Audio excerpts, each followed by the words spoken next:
오늘 우리가 마가복음 4장의 말씀을 읽었는데요. 이 본문의 말씀은 한 구절씩 한 구절씩 읽어보면 그렇게 어려운 말씀들이 아닙니다.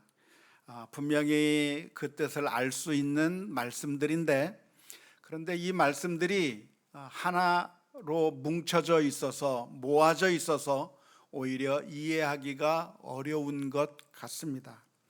다른 복음서를 보면 이 말씀들이 다 흩어져 있습니다. 21절에 해당하는 말씀이 이곳에서 나오고, 22절에 해당하는 말씀이 다른 곳에서 나오고, 각각 흩어져 있는 말씀들인데, 마가복음에서는 이 말씀들이 하나씩 하나씩 다 연결되어서 묶어서 한꺼번에 등장하고 있는데, 도대체 오늘 읽은 이 본문의 말씀을 한 문장으로 요약하면 어떻게 요약할 수 있을까요? 이 말씀을 통해서 우리들에게 들려주시고자 하는 핵심 메시지가 있다고 한다면 무엇이겠습니까? 그걸 확인하기가 좀 어려워요. 하지만 한 절씩 한 절씩 우리가 분석해 보면서 어떤 의미의 말씀을 우리들에게 들려주시기를 원하시는지 한번 확인해 보려고 합니다. 21절 말씀에 보면 이런 말씀이 기록되어 있습니다. 21절 말씀이죠. 또 그들에게 이르시되 사람이 등불을 가져오는 것은 말 아래나 평상 아래 두려 함이냐 등경 위에 두려 함이냐 라고 예수님께서 질문을 던지셨습니다. 등불을 가지고 온다면 그 등불을 말 아래 놓지 않는다. 말이 뭐죠? 말이 짐승 말이 아니고 이런 돛박 같은 거잖아요. 큰 돛박보다 큰 말, 바가지 같은 거, 그 속에 집어넣어서 보지 않게 만들기 위해서 등불을 가져오는 게 아니고, 평상 아래 집어넣는 것이 아니고, 등불은 왜 가지고 오는가? 가지고 와서 방 안에 있는 모든 것들을 다 보기 위해서 등불을 가져오는 것이다. 지당하신 말씀을 예수님께서 해 주셨습니다. 그런데 22절 말씀에서는 다른 주제로 이야기를 하시는 것 같습니다. 22절은 뭐라고 표현하고 있습니까? 드러내려 하지 않고는 숨긴 것이 없고 나타내려 하지 않고는 감추인 것이 없느니라. 4장 22절의 말씀은 우리가 좀 이해하기가 좀 어려운데요, 이것은 좀 직역을 했기 때문에 그렇습니다. 드러내려 하지 않고는 숨긴 것이 없고 나타내려 하지 않고는 감춘 것이 없다고 하는 이 말씀은 의역을 하게 되면 모든 것이 다 드러나게 돼 있다고 하는 그런 의미의 말씀입니다. 숨겨져 있던 것, 감추어져 있던 것, 결국에는 다 밝혀진다. 결국에는 다 진실이 드러나게 된다고 하는 말씀이 바로 4장 22절의 말씀입니다. 그러니까 21절과 22절 말씀을 연결하면 어떤 의미의 말씀이 될까요? 등불을 가지고 와서 밝히면 감추어졌던 것 다 드러난다. 등불을 가지고 오면 숨겨졌던 것 다 밝혀지게 되어 있고, 진실은 드러나게 되어 있다. 진리의 빛이 비치게 된다면 지금까지 다 감추어져 있었고 은밀하게 숨겨져 있었던 것, 모든 은폐되어 있던 것들도 결국에는 다 드러나게 되어 있다라고 하는 말씀이 21절의 말씀과 22절의 말씀입니다. 그런데 그 다음에 무슨 말씀이 연결되냐면 24절의 말씀에 이런 말씀이 있습니다. 24절에 또 이르시되 너희가 무엇을 듣는가 스스로 삼가라. 너희의 헤아리는 그 헤아림으로 너희가 헤아림을 받을 것이며 더 받으리니라고 말씀하고 있습니다. 갑자기 주제가 또 바뀌어서 다른 이야기를 하고 있는 것 같은데요, 24절의 말씀은 무슨 이야기냐면 그러니까 우리가 자꾸 다른 사람을 비판하고 다른 사람을 욕하고 다른 사람들이 잘못됐다고 그렇게 판단하고 헤아리는 일들을 우리가 하게 되면, 그러면 우리들도 우리가 헤아린 그 헤아림으로 우리가 헤아림을 받을 것이고, 우리가 비판하는 그 비판으로 내가 비판을 받을 것이고, 내가 남을 공격하면 공격한 그대로 내가 공격을 받게 될 거라고 하는 말씀이 24절의 말씀 가운데 있습니다. 연관이 없는 말씀처럼 이렇게 다 떨어져 있는 말씀처럼 보이는데, 그런데 우리가 조금만 생각해 보면 연관이 없는 것이 아니라 연관이 되어 있습니다. 다시 말하자면 우리가 다른 사람을 비판하고 다른 사람들의 잘못을 자꾸만 이야기하는 이유가 있는데요, 왜 우리가 그렇게 다른 사람들의 잘못을 말합니까? 그것은 뭐 여러 가지가 있겠지만 그 중에 한 심리를 우리가 꼽는다고 한다면, 우리가 남을 비판하는 그 순간에 우리는 어떤 생각을 하냐면, 나는 그 비판에서부터 자유로울 것이라고 하는 착각을 하게 되는 것이죠. 이 나쁜 놈 하면서 이 잘못된 사람들아 라고 말을 하고 정의를 부르짖게 되면 어떤 착각이 생기냐면, 나는 그러한 잘못에서부터 면제되어 있는 사람, 나는 그런 잘못을 하지 않는 사람이라고 하는 인상을 다른 사람들에게 심겨주는 것이고, 그리고 스스로도 나는 저런 인간들하고는 부류가 달라, 나는 저 나쁜 사람들하고는 차원이 달라, 그러니까 나는 의로운 사람이야, 나는 괜찮은 사람이야 라고 하는 그런 착각을 하게 되기가 쉬운 것이죠. 하지만 24절에서 들려주시는 말씀의 의미가 무엇이냐면, 그런데 사실은 너도 똑같은 죄인이다, 사실은 너도 그런 똑같은 죄를 짓고 있는 것이고 똑같은 나쁜 짓을 하고 있는 것이기 때문에 그렇게 우리가 다른 사람들을 비판하면서 정죄하면서 나 자신을 포장한다고 할지라도 결국은 내 죄가 드러나게 될 것이다, 하나님 앞에서 내 잘못이 나타나게 될 것이다. 우리는 숨기는 걸 어떤 방식으로 숨깁니까? 남을 비판하면서 정의를 부르짖으면서 내 허물을 숨기는 것이죠.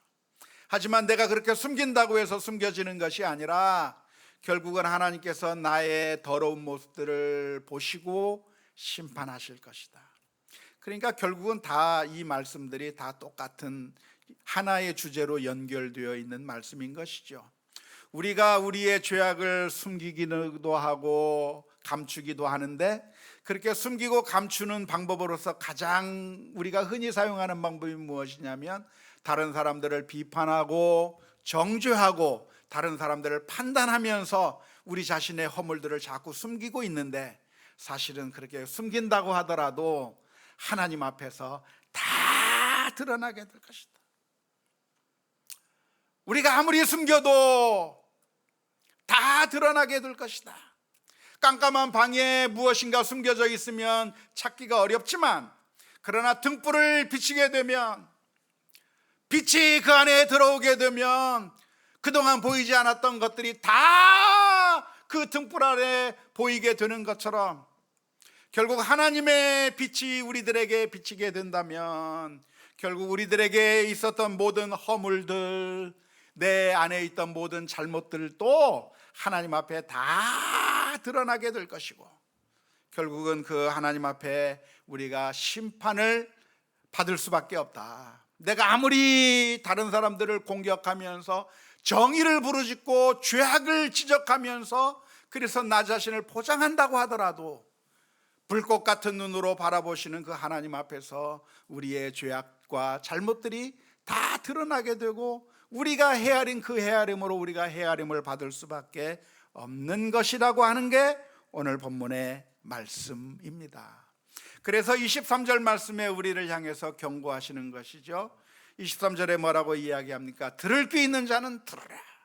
이 말을 잘 듣고 우리가 우리 자신을 돌아보아야 한다고 말씀하시는 것이고요, 만일 그렇게 안 하게 되면 어떻게 됩니까? 25절의 말씀에 이렇게 기록합니다.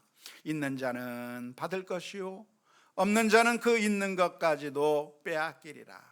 내가 있는 것이라고 생각을 했고 나는 그런대로 괜찮은 사람이라고 생각했지만, 그러나 하나님 앞에 서게 된다고 한다면 그 있는 것마저도 다 탈탈 털려버리게 될 것이다. 하나님 앞에서 설 수 있는 사람은 없게 될 것이라고 하는 게 25절의 말씀입니다.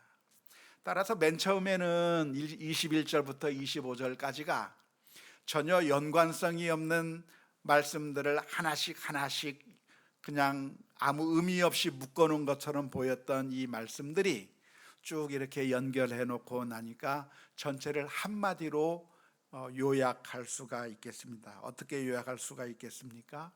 우리의 모든 죄와 허물들이, 우리가 남을 비판하면서까지 내 자신의 허물들을 숨기려고 한다고 하더라도 빛 되신 하나님의 그 빛이 우리들에게 비친다고 한다면, 불꽃 같은 눈으로 바라보시는 주님께서 우리를 바라보시게 된다면 우리의 모든 허물들이 다 드러나게 될 것이니 우리는 조심해야 되고 회개해야 되고, 우리가 남을 비난하면서 자신을 정당화할 것이 아니라 우리 자신의 모습을 되돌아보며 회개하며 나가야 된다는 것이 오늘 본문에서 들려주시는 말씀일 거라고 생각을 합니다.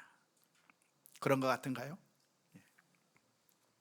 오늘 이 말씀을 보면서 우리가 먼저 발견해야 될 것이 있다고 한다면 하나님은 어떤 하나님인가 라고 하는 것입니다. 오늘 이 본문의 말씀 가운데서 볼 수 있는 하나님은 어떤 하나님이십니까? 그 하나님은 등불과 같은 하나님이시죠. 어두운 밤에 빛이 비치면 그동안 안 보이던 것들이 다 보이게 되어 있는 것처럼 하나님은 등불과 같아서 우리의 허물들을 꿰뚫어 보시는 하나님이신 것이죠. 그리고 그 하나님 앞에서는 그 어느 것도 숨길 수가 없는 겁니다. 히브리서 4장 12절 13절 말씀에서 이렇게 기록하고 있습니다.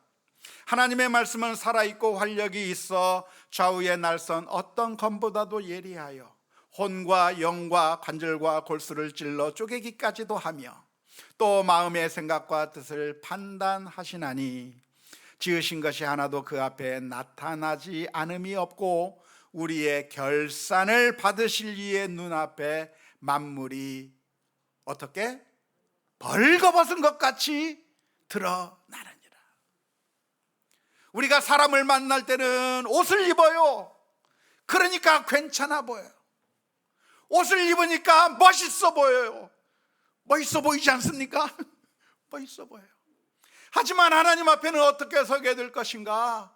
마치 투명인간처럼 우리의 옷이 다 벌거벗겨져서 우리의 그 나체를 보듯이 벌거벗은 것처럼 우리 주님께서 우리의 가장 은밀한 부분까지라도 다 꿰뚫어 보신다고 하는 것이 성경의 말씀입니다. 하나님은 어떤 하나님이신가? 우리의 심령까지도 꿰뚫어 보시는 하나님이라고 하는 사실을 우리 모두가 기억해야 될 줄로 믿습니다. 사람들은 하나님이 그러한 하나님이라고 하는 사실을 몰랐기 때문에 자꾸만 속이려고 들었습니다. 사도행전에 보면 아나니아와 삽비라라고 하는 부부가 있었는데요, 그 초대교회 시절에 정말 은혜가 넘치던 교회에서 갑자기 사망하게 되는, 죽게 되는 그런 안타까운 결과를 맞이한 사람이 아나니아와 삽비라였습니다. 이 아나니아와 삽비라는 교회의 모습을 보는데 교회 내에서 성도들이 자신의 재물을 다 팔아서 교회에 헌금하는 모습을 봤습니다. 그런데 그렇게 교회에 헌금하는 그 모습을 볼 때 사람들이 너무나도 좋아하고 박수 쳐주고 정말 그 사람들을 인정해주는 그 모습을 본 거예요.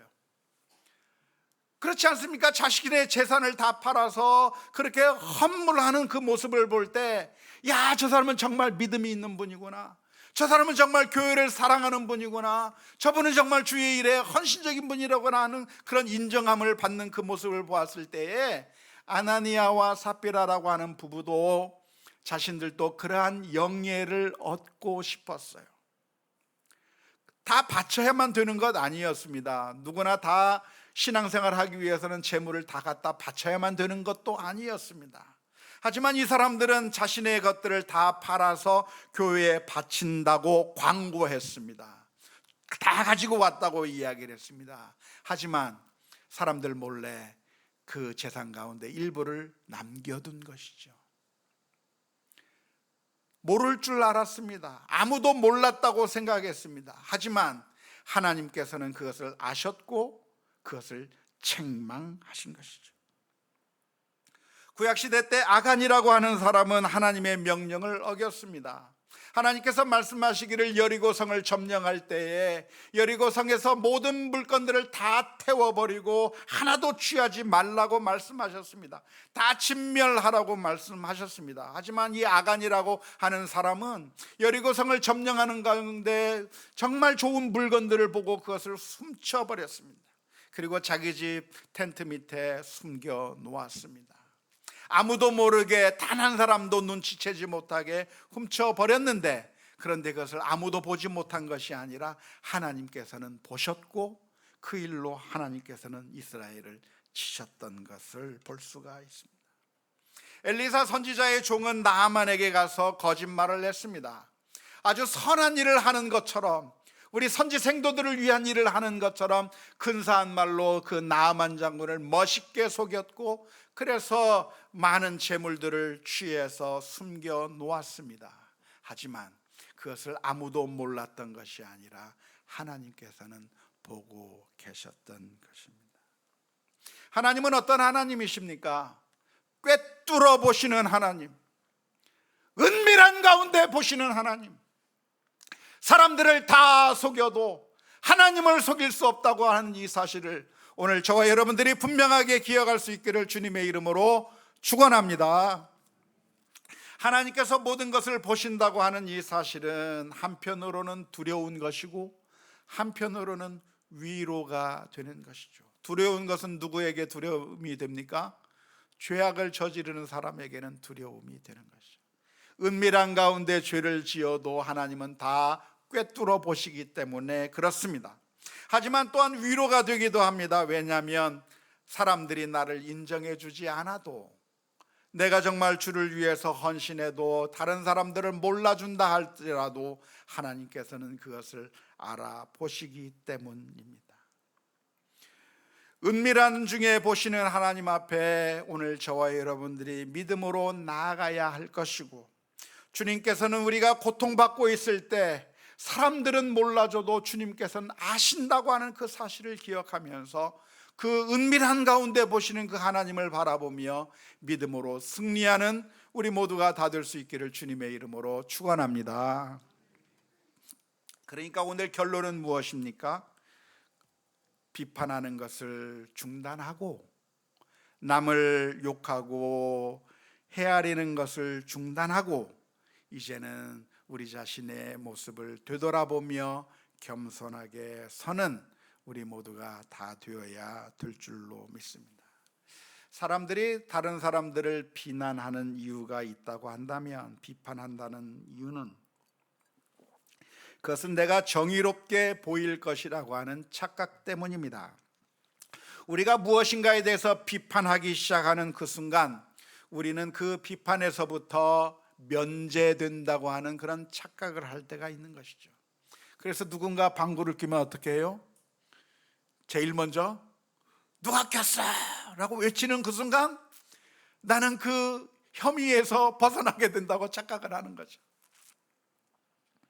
사람들이 그렇게 비판하는 이유는, 그렇게 비판하는 그 순간에 나는 의로운 사람이라고 하는 잘못된 인상을 심어주기 때문에 그렇습니다.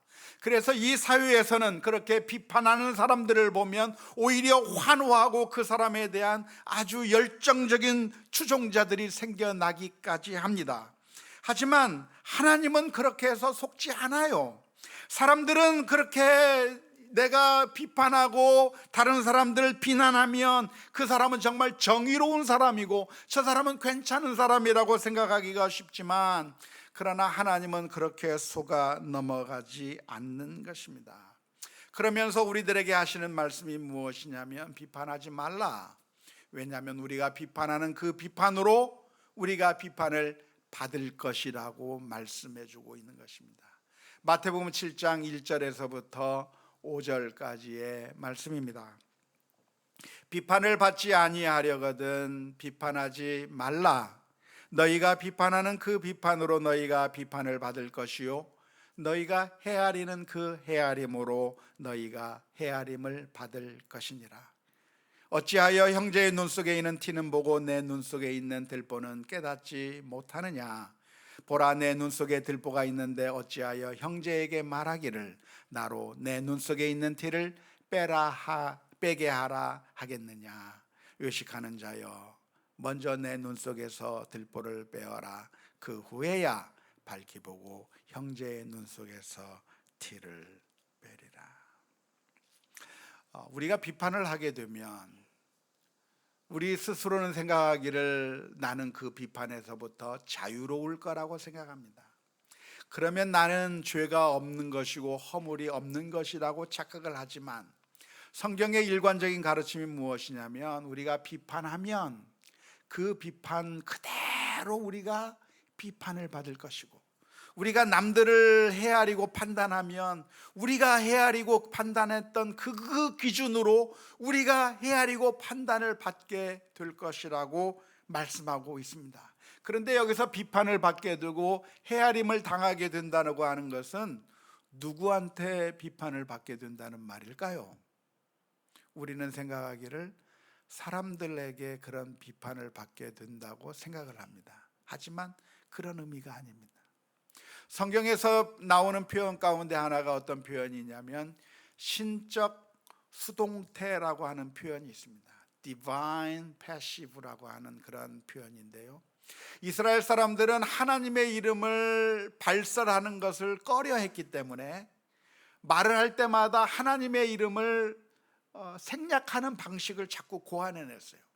그래서 하나님이 심판할 것입니다, 여호와께서 심판하실 것입니다 라고 표현하지 않고 어떻게 표현했냐면 당신이 심판을 당할 것입니다. 누구에 의해서? 하나님에 의해서라고 하는 말을 생략해버린 거죠. 하지만 이 수동태로 이야기하는 것은 하나님에 의해서 심판을 받을 거라고 하는 말이에요.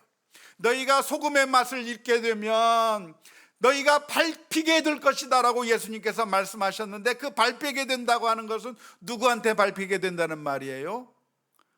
우리 생각에 사람들에게 밟힐 거라고 생각하지만 그 사람들에게 밟힌다는 얘기가 아니라 하나님에 의해서 밟히게 된다는 거예요. 우리가 맛을 잃게 되면 하나님에 의해서 밟히게 된다는 이야기고, 오늘 이 말씀 가운데 너희가 헤아리는 그 헤아림으로 너희가 헤아림을 받을 것이고, 비판하는 그 비판으로 너희가 비판을 받게 된다고 하는 것은 바로 하나님에 의해서 비판을 받게 된다고 하는 그런 의미입니다. 그러므로 결론은 무엇인가요? 비판해라, 비판하지 말라? 비판하지 말라. 남을 판단하지 말라, 해라, 말라. 그렇다고 한다면 우리 가운데 어떤 문제가 있고 어떤 잘못이 있을 때 어떻게 해야 된다고 하는 말일까요? 그러면 입 다물고 있어야 된다는 말일까요? 입 닥치라고 하는 말일까요? 어떤 문제가 있고 잘못이 있어도 못 본 척하고 분란 일으키지 않는 것이 은혜롭다고 하는 그런 의미의 말씀일까요? 오늘 우리의 이 말씀만 읽으면 그런 의미일 것이라고 생각을 합니다. 하지만 성경에는 이 말씀만 있는 것이 아니라 다른 말씀도 있습니다. 우리가 성경을 항상 전체적으로 읽어야 되는데요, 전체적으로 읽지 아니하고 어느 한 부분만 읽게 되면 성경을 오해하게 될 가능성이 많습니다. 그래서 이 말씀도 역시 마찬가지입니다. 오늘 말씀은 우리의 허물들이 다 드러나게 될 것이다, 하나님께서 빛을 비추시면 우리의 모든 단점들이 다 드러나게 될 것이고, 심지어 우리가 다른 사람들을 비판하면서 헤아리면서 나 자신을 의롭게 포장한다고 할지라도 하나님에 의해서 우리의 잘못들이 다 드러나게 될 것이라고 말씀하는 이 구절을 통해서 보면, 그러니까 우리가 다른 사람들을 비판하지도 말고 잘못하는 것이 있어도 입 닥치고 있어야 되고 아무 말도 안 하는 게 그게 가장 성경적인 것이라고 생각하기가 쉽지만, 성경에 다른 말씀이 또 있어요. 어떤 말씀이냐면 갈라디아서 6장 1절의 말씀입니다. 갈라디아서 6장 1절에서 이렇게 말씀하고 있습니다. 형제들아, 사람이 만일 무슨 범죄한 일이 드러나거든 신령한 너희는 온유한 심령으로 그러한 자를 어떻게 하라? 바로 잡고 너 자신을 살펴보아 너도 시험을 받을까 두려워하라.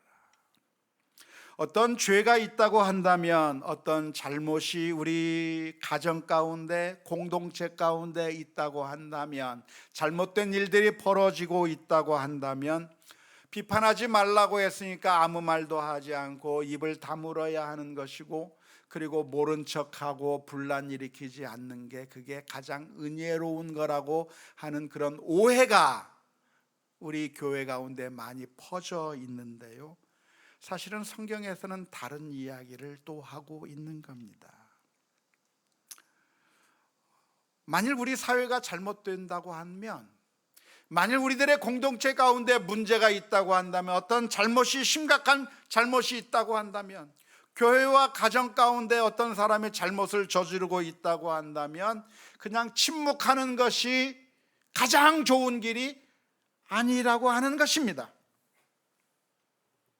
그래서 마틴 루터라고 하는 종교개혁자는 중세교회가 잘못된 길로 갈 때, 교회 전체가 교황을 비롯해서 추기경이나 모든 신부들이 잘못된 길로 갈 때 그 잘못을 보면서도 비판하지 말라고 했으니까 아무 말 하지 않아야 되겠다, 헤아리지 말라고 했으니까, 남을 판단하지 말라고 했으니까 내가 아무 말도 하지 않아야 하겠다고 그 말을 하지 않고 침묵하고 있었던 것이 아니라 95개조를 붙이면서 이렇게 하면 안 된다고 이야기하면서 종교개혁의 기치를 높이 열었던 것이죠.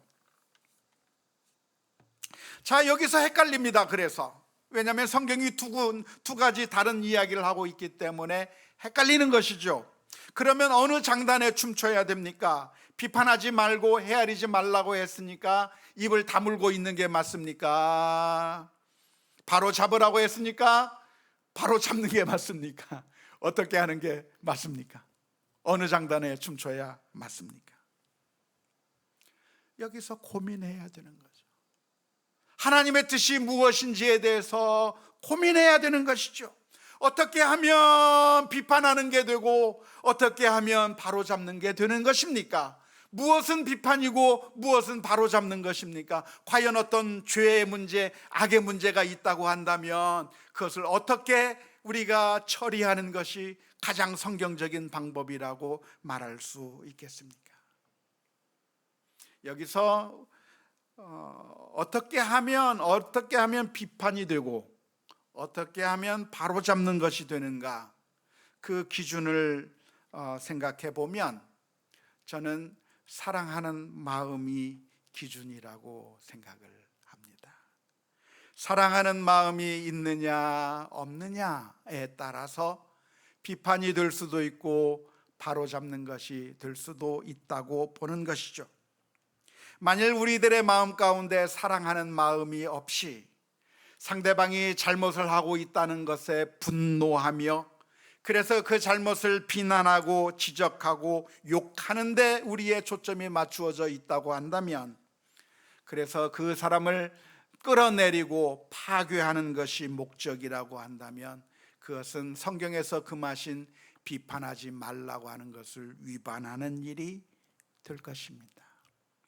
하지만 우리들의 마음 가운데 사랑하는 마음이 있어서, 그래서 저 사람이 저렇게 잘못된 길로 가면 안 되는데, 그렇게 해서 망가져 버리면 안 되는데, 그 사람을 어떻게 하면 살릴 수 있을까? 어떻게 하면 바른 길로 돌아오게 만들 수 있을까? 그런 사랑의 마음이 있기 때문에 그 사람을 도와주려는데 초점이 맞추어져 있다고 한다면 그것은 성경에서 말하고 있는 바른 길로 돌아오게 하는 것이라고 할 수가 있겠습니다.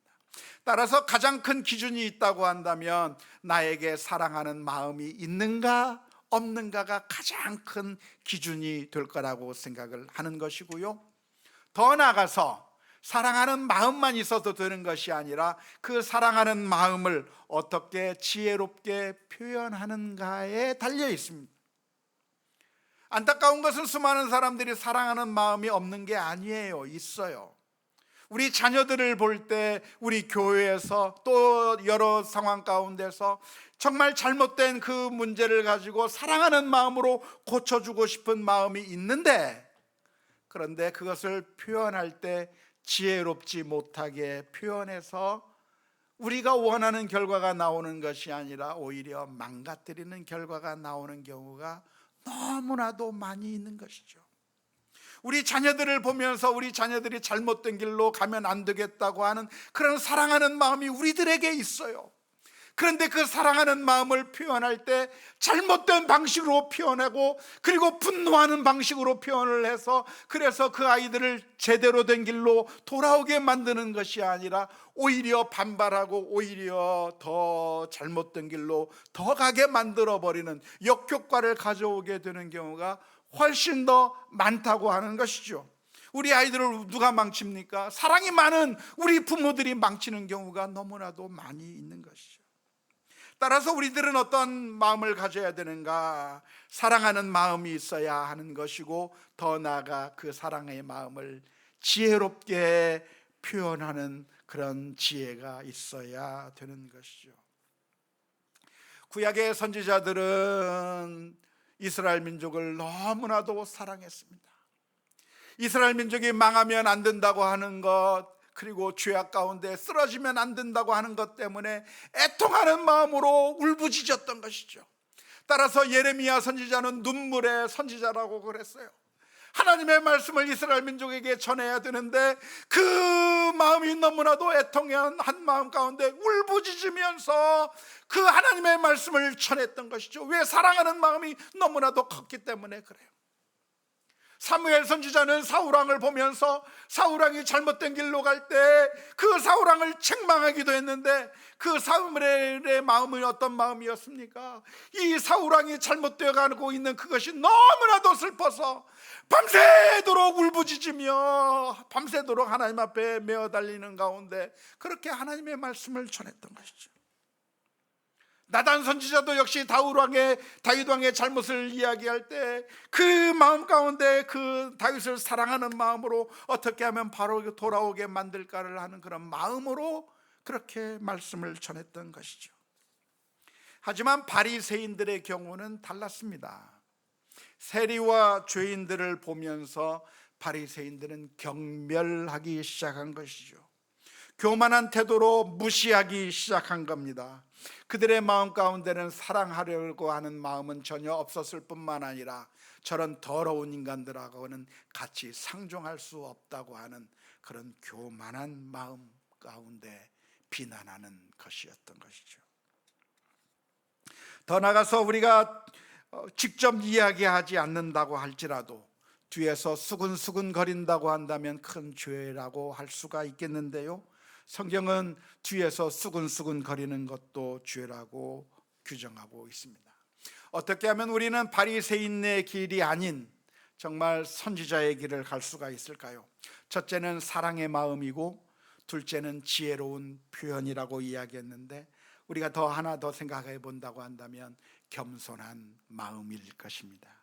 너는 죄인이지만 나는 의롭고 나는 옳다가 아니라 나도 똑같은 죄인이라고 하는 사실을 돌아보면서 나도 저런 죄에 빠질 수 있을 것이라고 하는 그러한 그 자신이 겸손한 마음으로 자기 자신을 먼저 돌아보아야 하는 것이죠. 그래서 갈라디아서 6장 1절 다시 한번 봤으면 좋겠는데요,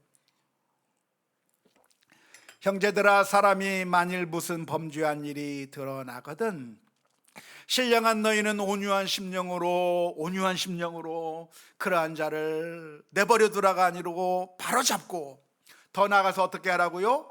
너 자신을 살펴보아. 너도 시험을 받을까 두려워하라.